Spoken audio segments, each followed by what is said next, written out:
Welcome back to the Bigfoot Manifesto, where progressive politics, blurry cryptids, and corporate power all get dragged out of the woods and into the daylight. Today's guest is Stacy Mitchell, co-executive director of the Institute for Local Self-Reliance, where she focuses on dismantling concentrated corporate power and building stronger, more democratic local economies. ILSR's work spans independent businesses, municipal broadband, distributed solar, community banks, local farms, and the fight against monopoly power.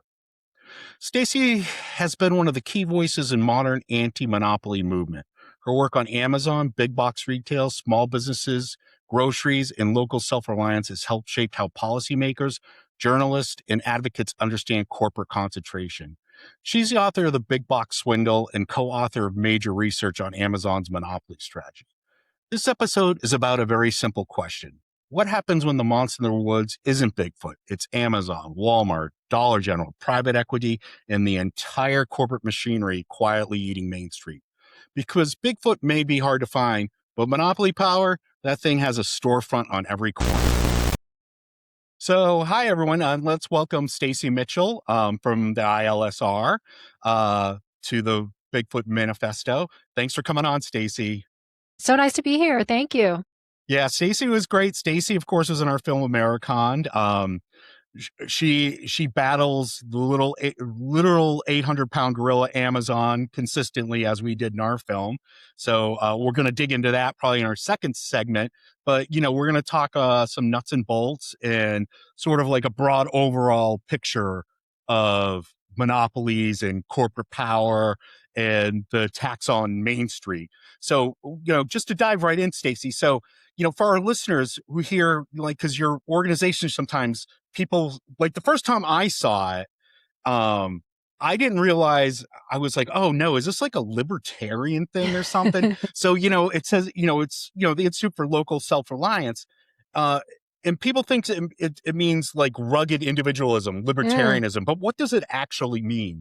Yeah, Institute for Local Self-Reliance. So when people get our name right, when they get our name wrong, the way they usually do that is they drop the local. So it becomes Institute for Self-Reliance, which I think is kind of an American, as you said, it reverts to a sense of rugged individualism, you're out there on your own and stuff.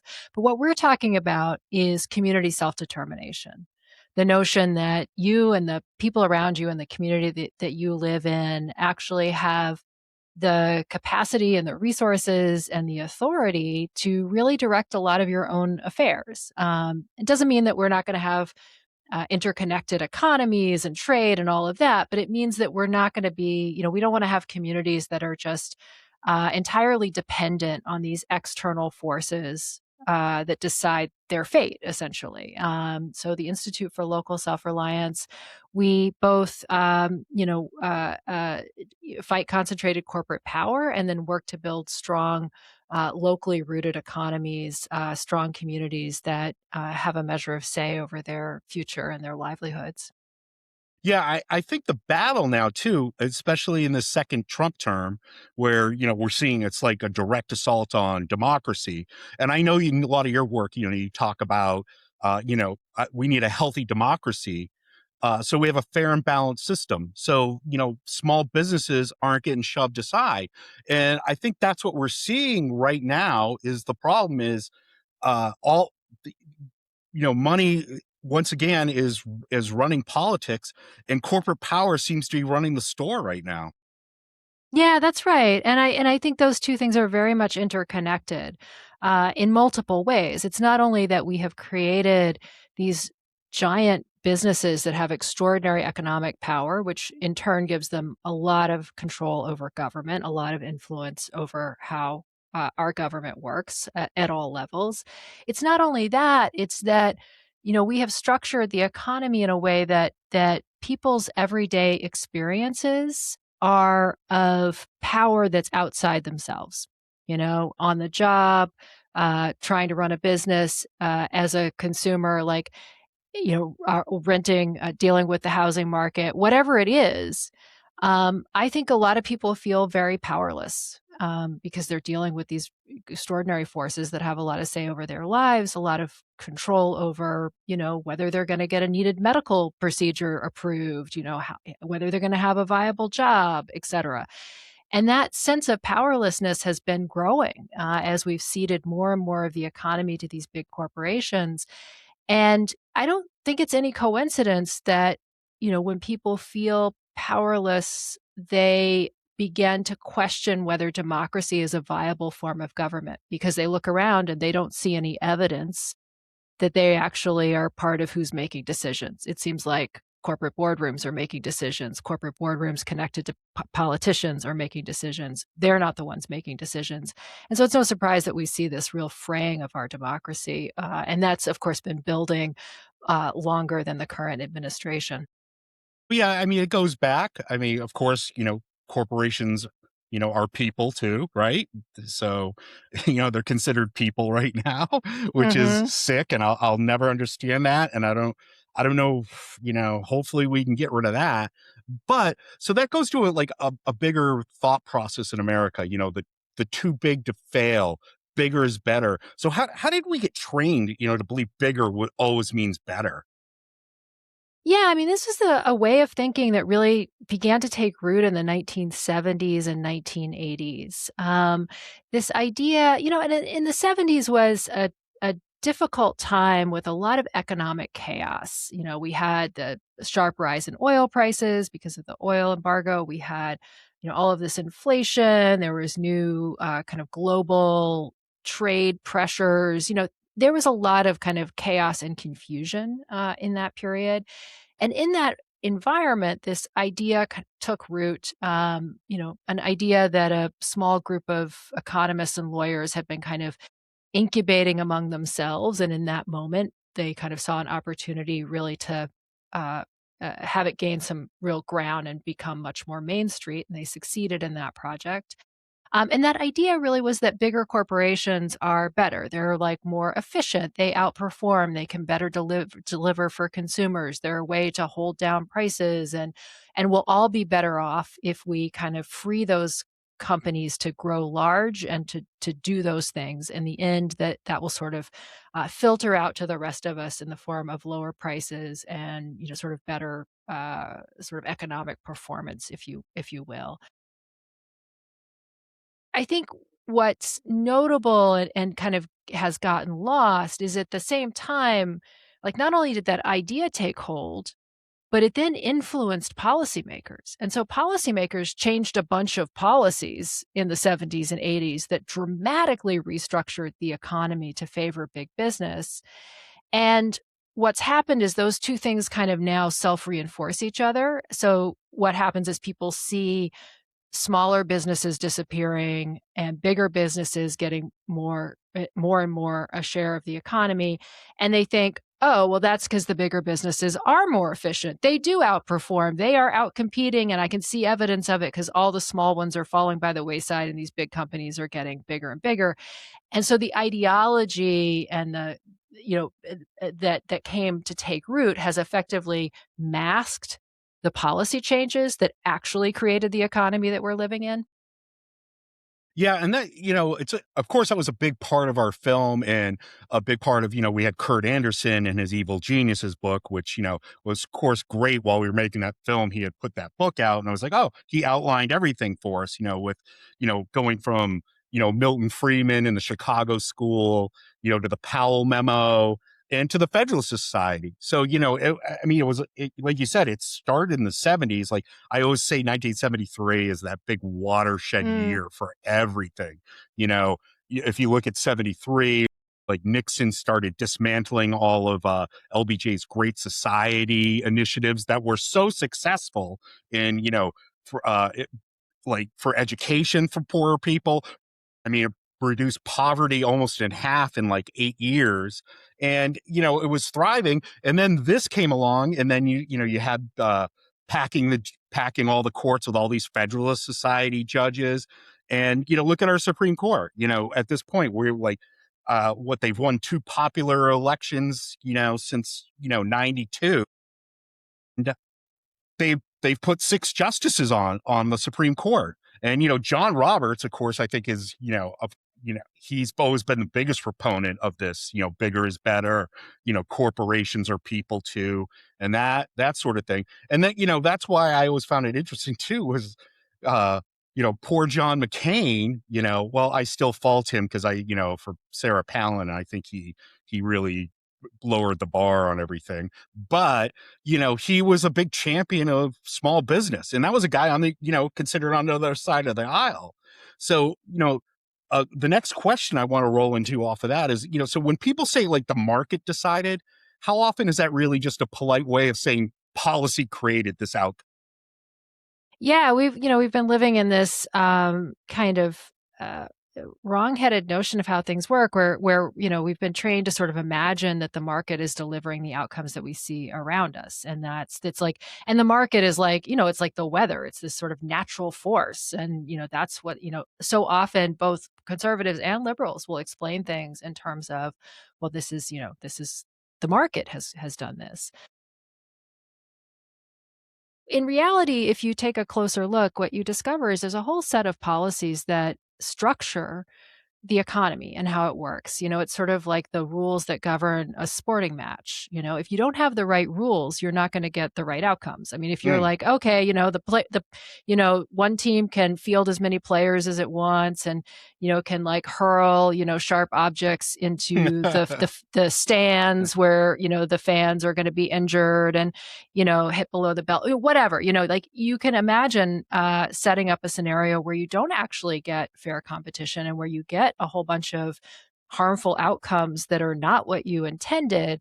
And then we sort of attribute that to these forces beyond our control, i.e., the market, rather than going, well, what are the rules that we wrote that created this? And it comes down to even like often, you hear so many stories about corporate malfeasance. Oh, Walmart is, the ways that they've treated their employees, or Amazon, the way they've treated their employees, or this company that's, using this tax loophole to not pay its fair share. I mean, we read about these stuff every day, so much of it. And, those companies deserve some blame for exploiting the system, but really it's like, what is the system that we've created? That's on us as members of a society where we should be writing the rules that work for us. One second. Sorry, just had to fix something. um, Yeah, no so worries. I are was also wondering if I should have my full name on here. I was realizing I didn't. oh, that's Yeah. okay. I'm gonna put it in the edit, so don't worry about it. Oh, okay. Yeah, All right. I'll Sounds have a good. whole thing in the edit, so don't worry about it. So, all right. So what's interesting, what I liked about you, Stacy, and why, we actually all liked you on the film, and we're like, we should get, Stacy, in our film. And what we liked is, how you break things down. So how do you do it? Because you talk about antitrust monopoly in a way that doesn't sound like a law school seminar. How do you do that to get that across to you? Because I think your work is really accessible to people.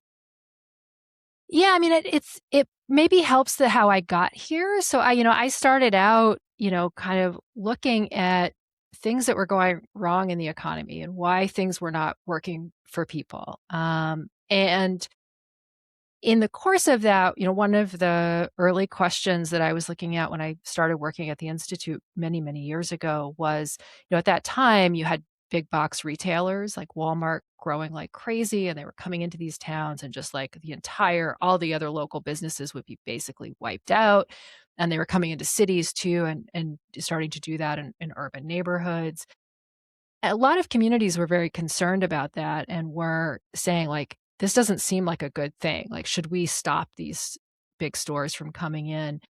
And in the course of that, started looking more closely at, well, what are the impacts of that? And started talking to small independent business owners, like drugstore owners, grocery store Hmm. owners. Like, what are you experiencing? How does this work actually?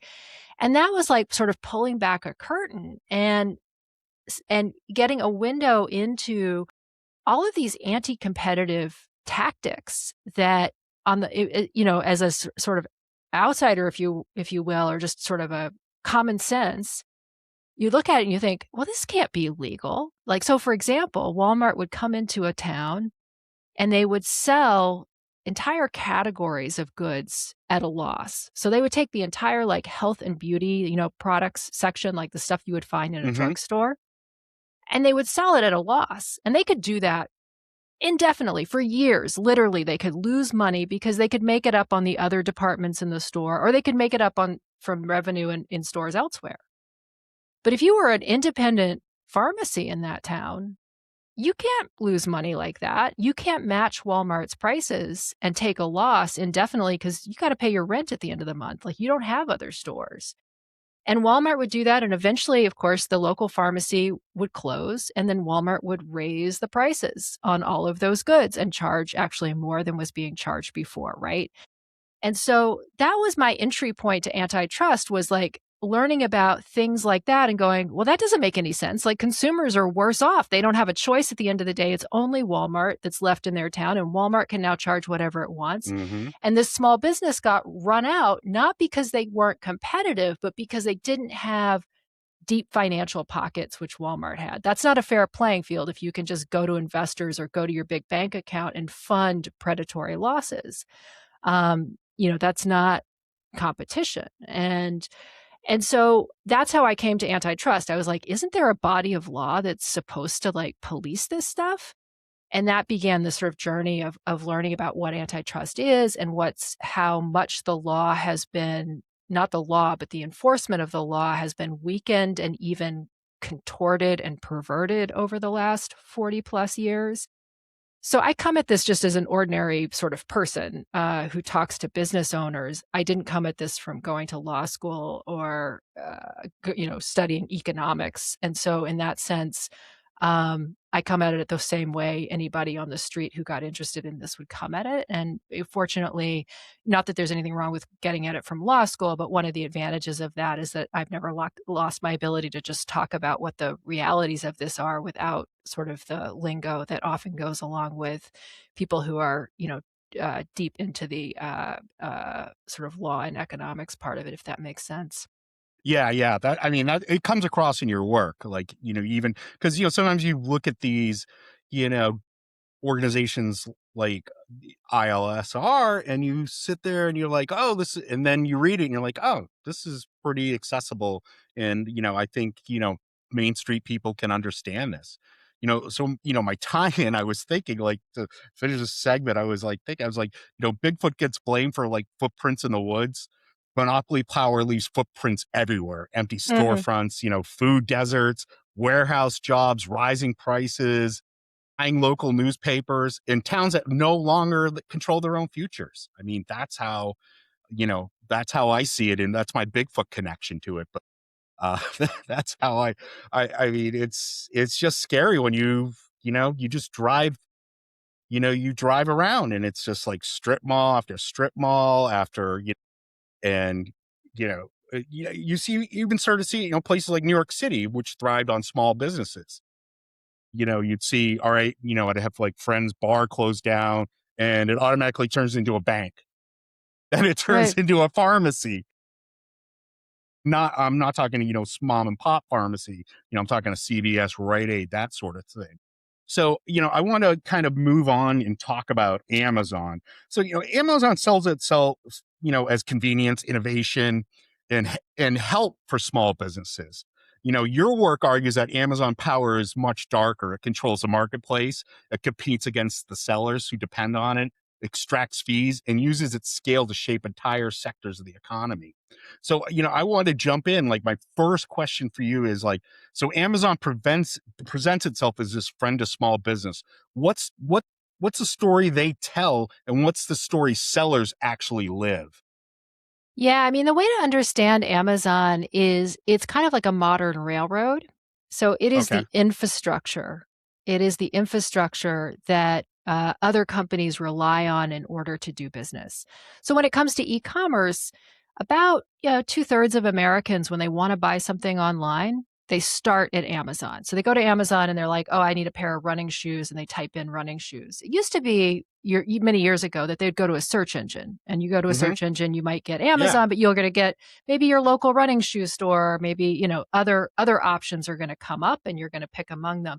But if you're starting right on Amazon, and 2/3 of Americans are when they're going to buy something, that means that if you're any other business, any other retailer, a producer of a product, you're a brand of some kind, large or small, if you want to reach people online, you have a couple of options. You can either sell on Amazon, or you can not sell on Amazon and, like, hang up your own shingle, as it were, like, you put out your own website, but that's like, that's like opening a storefront on a dirt road. There's, like, hardly any traffic going by, right? And so you're not gonna make it that way. So Amazon is a gatekeeper, and they are also a retailer themselves, and so they are not only supplying other businesses access to the market, they are selling their own products, themselves as a retailer and in some cases as a manufacturer. Amazon leverages those different parts of its business in order to extract from and otherwise prey on businesses that depend on that access. I mean, it's the same thing you can understand as a consumer. If there's only a single supplier of something, do you think you're going to get a fair deal? Well, if there's only a single gatekeeper and every business has to sell through that, do you think you're going to get a fair deal? Well, the answer is you don't. And what is happening behind the scenes is that businesses that sell on Amazon are forfeiting a growing share of their revenue to Amazon in the form of fees. Amazon is now taking half of every dollar that a seller on its platform earns in Yeah. revenue, up from about 19%. That's what they Back in do for films. That's what they do for films. Yeah, Yeah. So I'm exactly. done with that. I'm done with that. Yeah. We're relaunching our film independently because I'm absolutely over that. So you're talking, you talk and do some research and talk to small businesses. Like, what does Amazon's power look like from a point of view of these small businesses that depend on that, on their platform?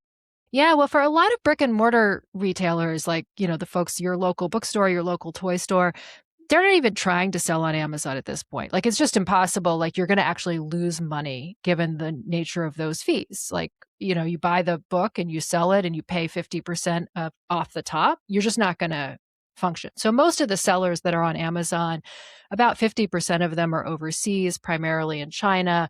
So it's kind of a conduit for, producers that make low cost goods over in China to sort of direct ship to consumers. There's another set of folks who are selling on Amazon who are resellers, and then there are some businesses, some sort of more legit businesses, brands, retailers that are trying to make it, but often not lasting for very long on that platform because of the enormous fees. So the first thing to know about how does Amazon affect small businesses is it's effectively locked a lot of viable small businesses out of the market, like all your brick and mortar neighborhood stores for the most part. They're just like, I can sell in person. I get a little bit of business through my own website, but I am effectively just locked out and sidelined from the online market. And as a shopper, as a consumer, what that means for you is, like, you don't have the choices that you should have. Like, your neighborhood businesses ought to be able to effectively sell to you on these platforms like Amazon, but they're not able to do that. And then for the sellers that are on Amazon's platform, we often see that they don't last very long because of those costs, but we see other things, like sometimes Amazon will notice that a seller has a really hot selling product, and Amazon will copy it, create their own version, and then put their version at the top of the search results. So you're the one who discovered this thing or invented this thing and created a market for it, and now your listing is completely buried. Amazon's stolen your idea and is getting all of the money for selling that. So that's something that happens a lot. We see abrupt suspensions where you've got a business online and Amazon is probably 80% of your sales is what would be typical for an online seller. They may get a little bit from eBay or a little bit from Walmart, but most of it is Amazon.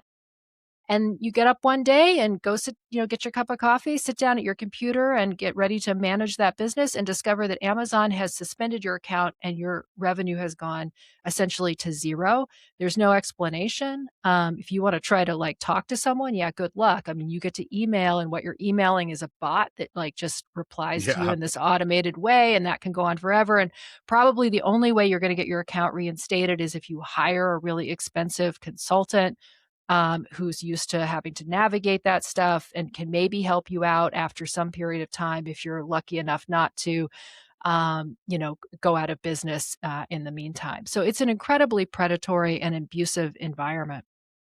Yeah, it's interesting because that was a question I had for you, but you've kind of answered it. So it looks like Amazon's acting as a referee and a player. It's got a dual role. And I was going through some of the other stuff on the site and some of the stuff you've written, but I was the line that really got me was the House Judiciary Committee when they concluded the quote was Amazon has monopoly power over many small and medium-sized businesses. Like that's a scary phrase. And no one seems there's no, there's I mean, how do you combat that? I mean, what do you do if I mean, there's clearly no one in Congress, wants to do anything. There's like handfuls of congressmen that are really concerned about this. I guess that's part of the neoliberal sort of slant on this. Yeah, well, Yeah. there are several monopolization lawsuits moving against Amazon. And this is really important for people to understand because these are key lawsuits that are upcoming. So there's one that is a joint federal and state lawsuit. So it's 17 states and Whoa. the Federal Trade Commission. It was filed under the Biden administration. And it accuses Amazon of monopolizing the market. And it's a case that not only what's useful to know about it is it doesn't just target particular behaviors like, oh, Amazon, you did this bad predatory behavior. It actually says that the problem with Amazon is the one that you're referring to, which is that the structure of the company itself, the fact that it is both a seller and a platform, the fact that it is a seller, a platform, and a logistics provider, so that you as a business that needs to reach consumers and deliver your goods to their doorstep are, both are reliant on a company for the platform, for the logistics, and they also compete with you as a retailer. There's an inherent conflict of interest, and it's the integration of those business lines. Yeah. Amazon's able to control the market that way, and that's the source of its abuse. So all of that is to say, this is a lawsuit that could actually lead to the breakup of the company into multiple pieces. And that lawsuit is going to kick off. There's a trial scheduled next March. And in addition to that, there are 3 separate state lawsuits, including one brought by the state of California that got a lot of headlines just a few weeks ago for what has come out in discovery, which is this incredible evidence of price fixing. So at this Yeah. point, Amazon is this gatekeeper. Not only are they squeezing and screwing the small businesses and the brands, the product makers on one side of that gate, but they're now leveraging their power to squeeze and screw consumers. And when these lawsuits go to trial, we're going to see a ton of evidence about that. And it's a huge opportunity for people, I think, to really have a look behind the curtain. And I think it's a way in which I think a lot of Americans are going to go, oh, wait, Amazon is not the company that I thought it was. It is not the consumer friendly company I thought it was. Yeah, because I was watching, reading your FTC workshop testimony, and it was great because you were arguing, companies like Amazon, use below cost pricing, modern algorithms to crush competitors, and making predatory, pricing harder to regulate. I think back, as a kid, I remember when, they were breaking up the bells, Mm-hmm. they made them all baby, and it seems so quaint. And I remember people oh, that's a good thing. Or you'd sit in history class and, you're looking at Teddy Roosevelt busting up, monopolies and all this. And you're like, and it was a good thing. But once again, that would back to my question of they've somehow brainwashed everyone to thinking bigger is better when it's completely not, I mean, we could see it. I mean, it affects us all down the line. So the other question I want to ask you is, so, all right, so let's stay with breaking up at Amazon. So what would that look like in practical terms if they broke up Amazon? Because like breaking up, the bells, that was, was basically put into regions, right? Wasn't it? It was like, Mm-hmm. you had, Yeah. because you had Atlantic Bell and Southern Bell and, whatever. So what would this look like? Because this is a different animal, Yeah, totally.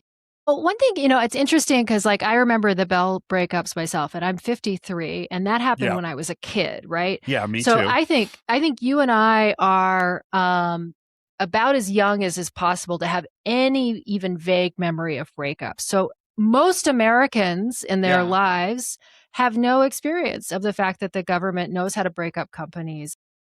Prior, in the years when we used to enforce our antitrust laws very seriously, which was the 1930s up to the 1970s, anti-monopoly was a major reason, and antitrust enforcement was a major reason that we had a rising middle class in those years, and that we had really robust, like, not only did workers do well, but small businesses did well in those years. It wasn't, I don't want to glorify that time period, because obviously it was a time when, women, people of color were like locked out of a lot of economic opportunity. And so, to be clear about that. But when we look back, it's kind of amazing how much real wages grew, how big, much bigger the middle class was, and small businesses were also really and we thriving. had strong unions and strong unions. I mean, they're tied together. Wages and like union membership are tied together. Yeah. And we have less than half of the I just did a podcast recently, and I looked, and it was like it ticked up slightly under Biden, but it's still like tiny. Not even 11%. It's like 10.4%. And that's including public sector. When you just look at private, it's like even lower than that. It's nothing. Yeah. But during those decades, if you think about it, as an American, you had like two opportunities to go into the middle class and to have a reasonable say over your livelihood. You could work for a bigger company that had a union, and you could be part of that union, and that gave you power in the workplace. Or you could start your own business, and you could have power by kind of going your own way, right? And corporations have shut off both of those avenues. And that's been part of this kind of decline of the middle class, rising numbers of people who are really struggling, and this kind of loss of power. And it was anti-monopoly that was really kind of key to keeping corporations in check in all those years. And we did quite a few breakups. And I bring this up just to say, like, even though we don't, really remember this at this point, the government's done this a lot. And when you go back and look through that history of antitrust action, in case after case, the benefits are enormous. Like, consumers benefit, workers benefit. Everyone does. All this innovation. Yep. I mean, when we went after AT&T back in the 50s, there was an earlier antitrust case before the breakup of the Bells that you're talking about. But when we went after them in the 50s, one of the things that came out of that was that they had to release all of their patents into the wild. And so you had all of the basic technology for computers that came out of that. Like, the reason we have the whole computer revolution is because of antitrust enforcement that began in the 50s and then sort of gave way to all of this new competition of technology firms that came along. So all of that to say, like, I think sometimes, because we're not familiar with this history, when we hear the word breakup, people think, oh, well, that's like smashing up the company or destroying what it does. And that's not what it is. It's not. And I looked at it because, I just stared at Amazon and saying, oh, you could break up this easily. Is you have the selling point, you have it's a retail shop. You have the logistics. So then they're competing against UPS, FedEx, whatever. They have AWS, which, they have their cloud, so they can compete against Azure and all those. And it opens up more competition. And then, of course, Amazon Entertainment, where, there's your own streaming service, your own studio. So they're like a standalone Netflix. So, I mean, you could easily break it up into like these, and they'd still be enormous. Each one of those would be enormous, but it would level the playing field a lot more, it'd give a lot of chances.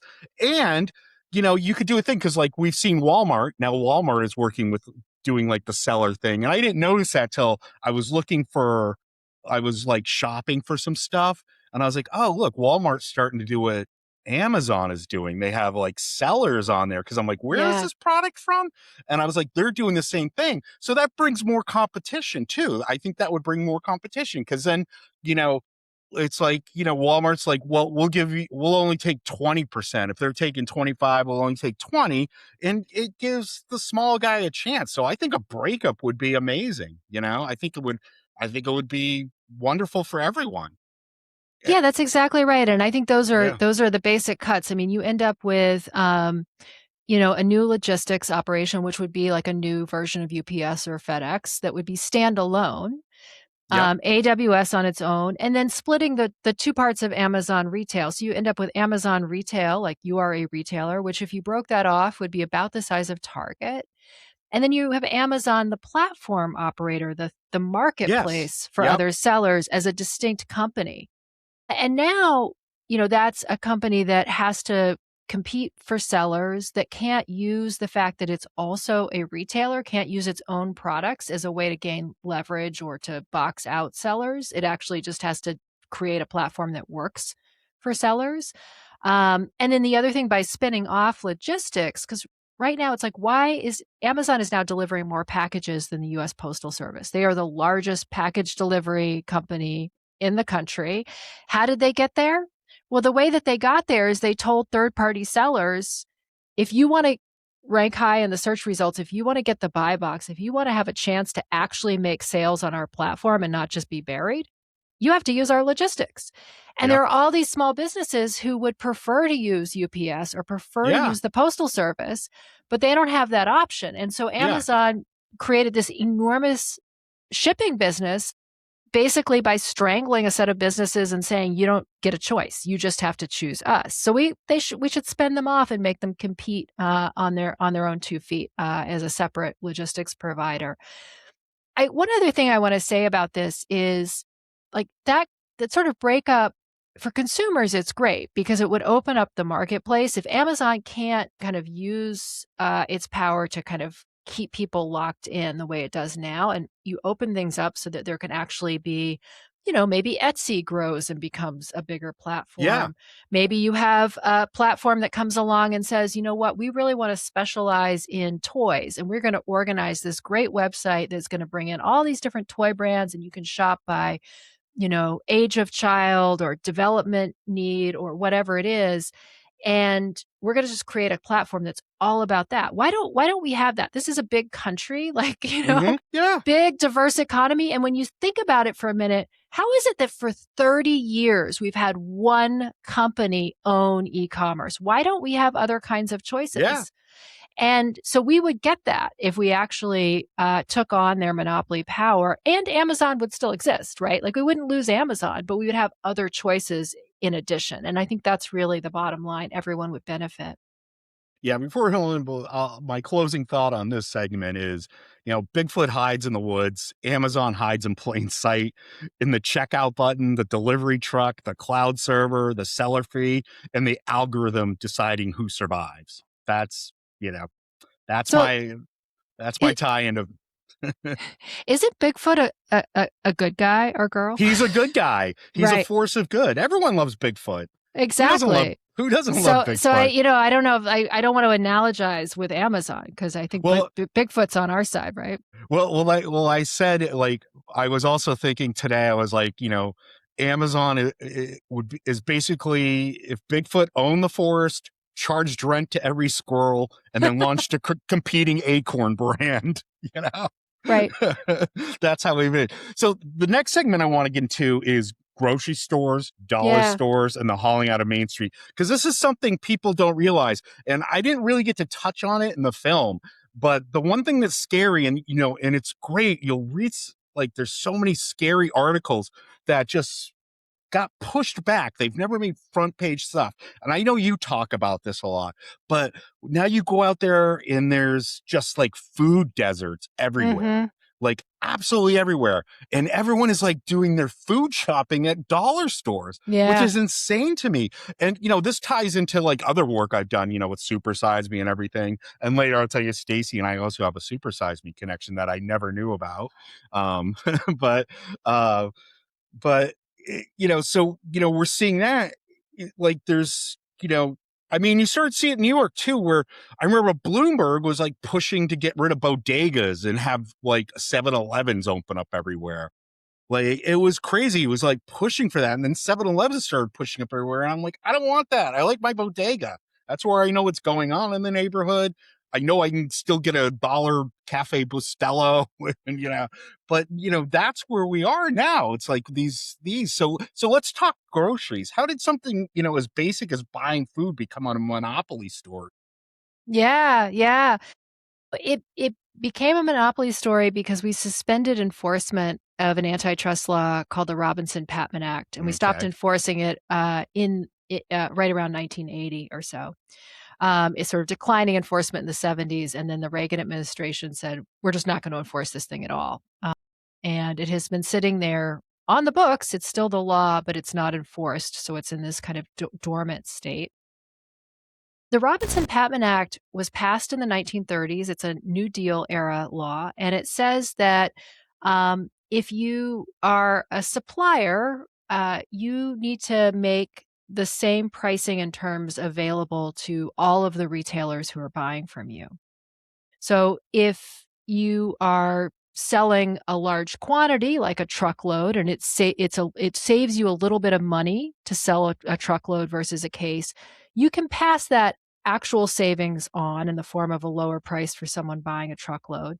But for the most part, you have to charge the same prices. Anybody buying a truckload, they get that same price, right?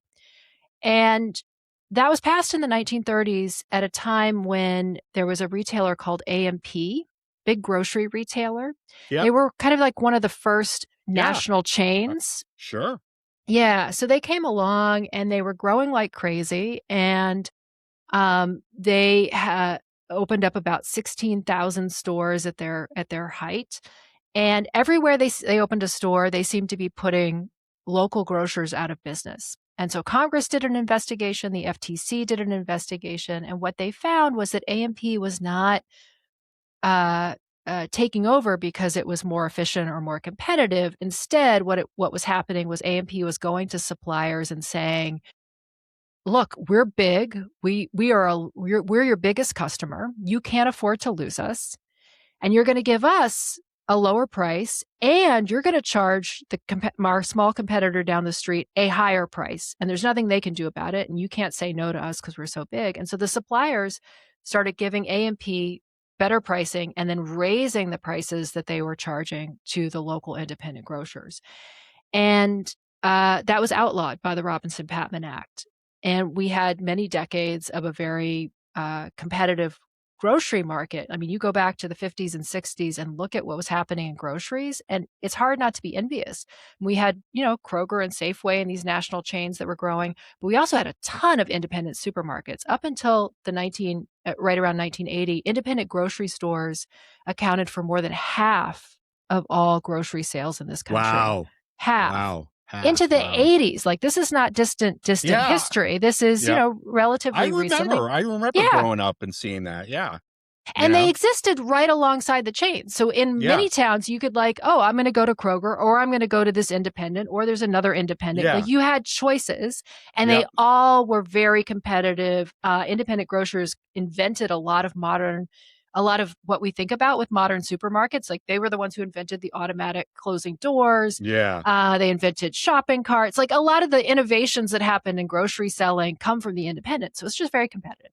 And then we suspended enforcement of the Robinson-Patman Act. And who noticed that right off was Walmart. Walmart at the time was this regional chain out of Arkansas. And they went, "Oh, this is an opening." And they began to go to suppliers and they said, "Guess what? You're going to give us a sweetheart deal, and you're going to charge our smaller competitors much higher prices." And over time, there began to be what economists call a waterbed effect. The more that Walmart demanded discounts, the higher and higher the prices went to the independent grocers. And then the other chains, Kroger and the others, followed suit. And today we have a situation in which there is a massive disparity in how much independent grocers, and I should specify here, it's their wholesalers. So independent grocers buy through wholesalers that are often co-ops owned by the grocers. So those wholesalers are buying by the many, many truckload. This is not an issue of scale. They are buying at massive scale. But they are getting charged. Their truck pulls up to the supplier warehouse like Pepsi. Walmart's truck pulls up to that supplier warehouse, two totally different prices for the same products being loaded onto that truck. And so when you walk into an independent grocery store and you see higher prices, that's because Walmart is flexing its market power, not because that grocery store is inefficient or can't compete. And so we have lost a ton of grocery stores, and the ones that have are most likely to close are those that serve very small rural communities and low-income neighborhoods. Because, low-income folks are the least able to afford more. And so what, we saw is people started going to the chains. And eventually when the independents closed in those neighborhoods, the chains that used to have stores in those neighborhoods said, you know what? We don't have to be here anymore because, if it used to be that if we wanted to compete for those dollars, we had to have a store in the neighborhood. Now, because there's no independence, we can leave the neighborhood and count on people to get on the bus and go across town and shop at our other location, and we'll still make all the money without actually having to invest in a store. So all of this is a long story to say that grocery deserts, food deserts didn't used to exist. They actually arose starting in the late 1980s. The term food desert was actually coined in 1995 to describe Really? Okay. to describe Wow, that long ago. 1995 to describe what was then a new phenomenon. And so when we talk today, so much of the conversation about how to solve food deserts or the ways that policymakers approach it, there's this assumption that the reason communities don't have grocery stores is that they're too poor. They don't spend enough to support a grocery store, or it's too rural. It's too small of a population, too small of a town. They don't spend enough to support a grocery store. That's not true. These neighborhoods, these small towns spend plenty on groceries. The issue is that the independents that want to serve those neighborhoods have been locked out of the market because we don't enforce our antitrust laws. Yeah. And so when's the last time anyone even tried to use Robinson Patman? Yeah. Is there, what's the last time? I mean, because it's there. Oh, right. There's waiting to be enforced. Exactly. So we had some good news during the Biden administration. Okay. So for a long time, Robinson Patman was like, nobody on both sides of the aisles thought we should enforce this law. Like there was a lot of misconception. And that began to change with the Biden administration. So under the Federal Trade Commission, which was chaired by Lena Khan, during the Biden administration, we got our first 2 Robinson Patman Act cases. Boy, Brought she was in great, a long huh? time. Yeah, she was and is great. Great, yeah. Yeah, I hope to have her back in government roles in the future. Man, she's a tiger. Yeah. So she and her fellow commissioners brought a case in the alcohol sector. We've been focusing on groceries, but Robinson Patman applies to every retail sector. So there's a case that's still pending that involves an alcohol distributor. But then the other case they filed is a case against Pepsi, which is one of the largest supermarket brands. Not only do they sell Pepsi products, but they own a whole bunch of other famous supermarket brands. So they brought a case against Pepsi, and when the Trump administration came in, a few months after the new FTC was appointed, they quietly dropped the case. And at that point, the case was still redacted. You couldn't see the evidence. And so they dropped it the day before it was to be unsealed. And they came out and they said, well, this is just a bad case. There's no evidence, blah, blah, blah. But of course, nobody could see the receipts. So they, it's like, okay, well, why do you not want anyone to see what's actually in this case if it's such a bad case? So my organization actually went to court and got the case unsealed in December. And so you can now read what was. You do? Oh, it is. I did. How did I miss this? Oh, I got to see this. Yeah, you can read. Send me a link. Yeah, send me a link so I can put that one up. I think that'd be great for the listeners. Absolutely. We've got. Oh, how did I miss that? That's great. That actually makes you feel pretty good. So, I got time for a couple more questions here. Can I go on forever very with you. Quickly wrap this up though, because so what came out in the case is pretty damning. I mean, it's amazing because what you see is Pepsi working on behalf of Walmart to thwart other retailers. So Food Lion, which is a chain of grocery stores in the Southeast. Yeah. Pepsi went to Food Lion and said, your prices, like Food Lion was selling Pepsi products at a discount. And Pepsi Walmart was like, hey, their price is lower than ours. So Pepsi goes in and like raises the wholesale price to Food Lion. So Food Lion is forced to raise their prices above Walmart's. So the affordability crisis that we're dealing with is directly connected to the lack of enforcement because Walmart doesn't care if it has the lowest prices in absolute terms. All they care about is that it has a lower price than the competitor down the street. So if you're wondering why grocery prices across the board have been going up, this is a key reason why. So what is exciting, and this is why I really wanted to keep on this point for just another minute, is that attorneys general at the state level can enforce the Robinson-Patman Act, and they can also bring lawsuits on this issue under their own laws. So we don't have to wait for an administration that gives a shit about this stuff. And we are, in fact, starting to see attorneys general and state lawmakers go, hey, this grocery price discrimination issue is a problem. So we've got bills in New York, Minnesota, Louisiana that are moving, and we've got attorneys general who are saying, hey, maybe I ought to start enforcing this federal law because I can do that on my own without the FTC. That's great. So they can do that from the state level. So that's great. So that's going to be pushed out there. So that's something we got to get on. Yeah. That's I didn't realize that because I was like, how can we actually enforce this if the federal government's going to do nothing, if senators, House is just going to sit there, not going to do anything. And I mean, I think we're seeing that a lot in a lot of these cases. Everything's coming from the state level at this point, whether it's like prosecuting all these felons we have in government, to just trying to enforce these rules so we can have a decent living. I mean, and it's, you look at it too, like, I've been in Walmart, like grocery stores a few times. And I look and I'm like, this food's, it's like terrible. Like the produce is, I look, I'm like, this, I don't know. Like it almost seems, I don't know, like plastic to me. Like it doesn't feel like a grocery store when you go into those Walmarts. It doesn't seem like a grocery store to me. And because in New England, it's, I don't know, I feel it's a little different. Like, for example, after I left Portland, Maine, I was in Memphis for a year, and it's like the only place to shop was like Kroger or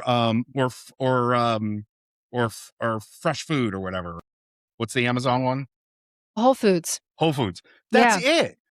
Like there were some small little independent grocery stores. There were a couple, but they were definitely pricey for people, but I would use them. I was like, all right, I'll pay a little bit more to use this.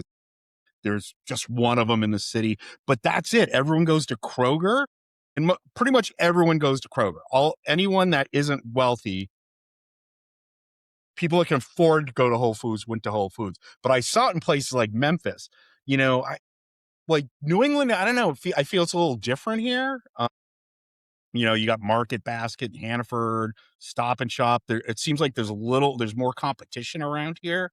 And some of those brands, I mean, so Walmart's one out of every $4 that Americans spend on groceries. One out of every $4 that we spend on groceries goes into a Walmart cash register, which is, and they're Walmart plus the other top three capture about 60% of all grocery spending. And some of those brands that you see are actually owned by the conglomerates. So Hannaford is part of one of the big conglomerates that are in the top four. Part of the reason people don't recognize how consolidated it is because a lot of these grocery companies have multiple brands. And you don't realize that all those stores are owned by the same. Yeah, but it's really, but think about what it would mean if we enforced the laws against price discrimination, supplier price discrimination, and those independent stores you're talking about actually had prices that were as low as the big chains. People would flock there because the service is better. That's owned by someone who lives in the community. They're supporting all the local community things. They carry more like local brands, local farm produce typically than the big chains do, like level the playing field and they will flourish and we will start to have options and that competition will bring down prices for everybody. You feel it like, I lived in Austin, Texas for 7 years. And the one thing I missed about Austin was the HEB. They're so popular. They were wonderful because the employees were always nice. And you didn't have to go to it was like, it was a good experience, but being back in New England was nice. Like, I went into Market Basket and I was like, oh my God, everyone's really nice and helpful in Mhm. here. I mean, like, so helpful. I'm like, wow, this is amazing. So one last quick question. All right. So is reviving antitrust enforcement enough, or do we need public investment in local like food infrastructure? Yeah, absolutely. I mean, at this point, because we are so many parts of the economy, and we've only touched on e-commerce and grocery in this. Like, we could talk about what's Yeah, happened I in know. pharmacy, healthcare, news. Yeah. There's an antitrust story and a market power problem at pretty much every sector, not all of them, but a lot of sectors. This is like the underlying problem. That's why we don't have things that work today, or we just don't have anything at all in some cases. And so, because we've allowed it to get so bad, I think we do need a two-pronged approach that is both like level the playing field, enforce the antitrust law, go after the monopolies and their abusive tactics, and do that, level the playing field. But we also need to be, strategically investing in and in supporting the development of new businesses. And think about the opportunity. So many folks today, they graduate from college or they come out of high school and it's like, well, I'm going to have to work at an Amazon warehouse or I'm going to do this other Yeah. terrible job that AI is going to take. What, like, imagine if we had a whole bunch of people who were able to actually start businesses. Like, who wouldn't like and find life more fulfilling to build a really cool business in their neighborhood that they own, that is an expression of their creativity and who they are, and that meets a real need that their neighbors have? I mean, that is so much more satisfying than the kind of jobs that we have now. And we can get there if we level the playing field, if we make capital available to people to start those businesses, and if we provide training to do so. I think so too. Well, Stacy, wow, that went by quick. I could have kept going on forever. I'm like, I, I try to keep everything under an hour. So, but thanks for coming on, and definitely I will have you back again because there's some other topics we can talk about. And these are just the ones I wanted to, these are the two 800-pound gorillas I want to attack Yeah, today. that's great. So, That's great. Well, yeah, thank you so much. It's been really great to chat, and people can find out more yep, and kind of get connected to our work. There's a lot of different things we work on, and I would also say, I have a bunch of colleagues who work. We have an energy program, a broadband program, so we work in a lot of different sectors of the economy. And so, as you think about the show going forward, there's probably some other oh, folks yeah, at ILSR yeah. who'd be really great to talk to too. Yeah, yeah. I'm going to start putting together some new shows for over the summer, so I'll let you know. Sounds great. Thank you. Okay. Take Okay, care. Stacey. Bye. Bye.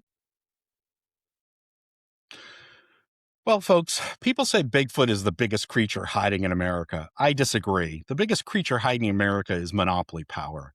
It owns the grocery store, the warehouse, the delivery truck, the cloud server, the checkout button, the strip mall, and probably the damn parking lot. Bigfoot just wants to be left alone. Amazon wants 30%. Well, thanks for listening and watching. Please give us a rating, a subscription, whatever you can, and tune in again. And good night, folks.